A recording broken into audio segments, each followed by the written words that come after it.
بسم اللہ الرحمن الرحیم۔ علی کی زیارت عبادت ہے۔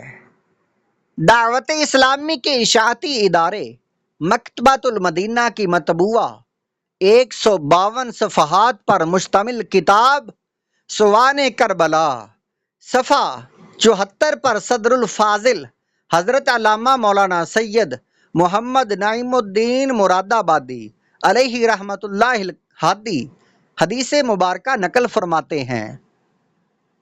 حضرت ابن مسعود رضی اللہ تعالی عنہ سے روایت ہے، حضور سید دو عالم صلی اللہ تعالی علیہ وآلہ وسلم نے ارشاد فرمایا، علی المرتضیٰ کرم اللہ تعالی وجہہ الکریم کو دیکھنا عبادت ہے۔ مستدرک جلد نمبر 4 صفحہ نمبر 118 حدیث نمبر 4737۔ صلو علی الحبیب صلی اللہ تعالی علی محمد۔ مردوں سے گفتگو۔ میٹھے میٹھے اسلامی بھائیوں، امیر المومنین حضرت سیدنا مولا مشکل کشا علی المرتضیٰ شیر خدا کرم اللہ تعالی وجہہ الکریم کی عظمت و شان کا ایک روشن پہلو یہ بھی ہے، اللہ غفور عز و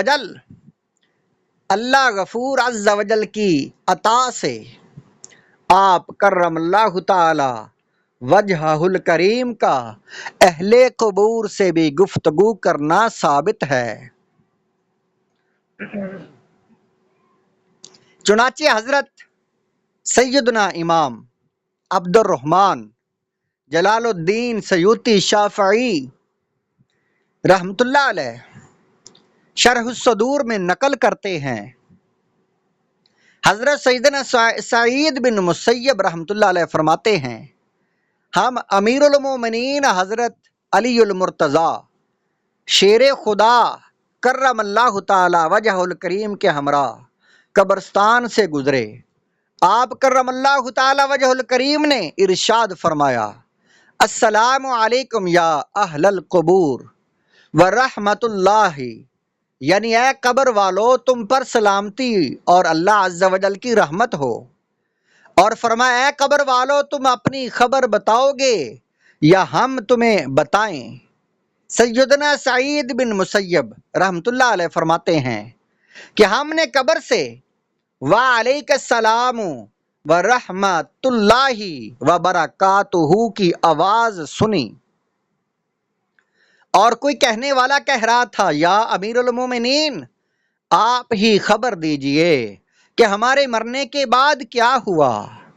حضرت مولا علی کرم اللہ تعالی وجہ الکریم نے فرمایا، سن لو، تمہارے مال تقسیم ہو گئے، تمہاری بیویوں نے دوسرے نکاح کر لیے، تمہاری اولاد یتیموں میں شامل ہو گئی، جس مکان کا تم نے بہت مضبوط جس مکان کو بنایا تھا اس میں تمہارے دشمن آباد ہو گئے، اب تم اپنا حال سناؤ۔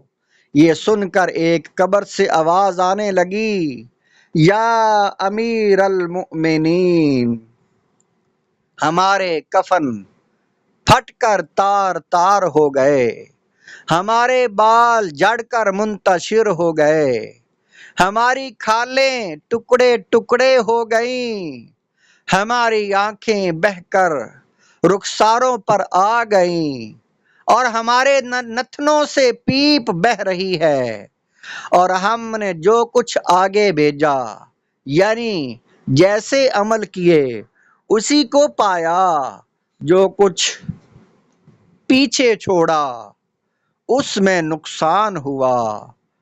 شرح الصدور صفحہ نمبر 209، ابن عساکر جلد نمبر 27 صفحہ نمبر 395۔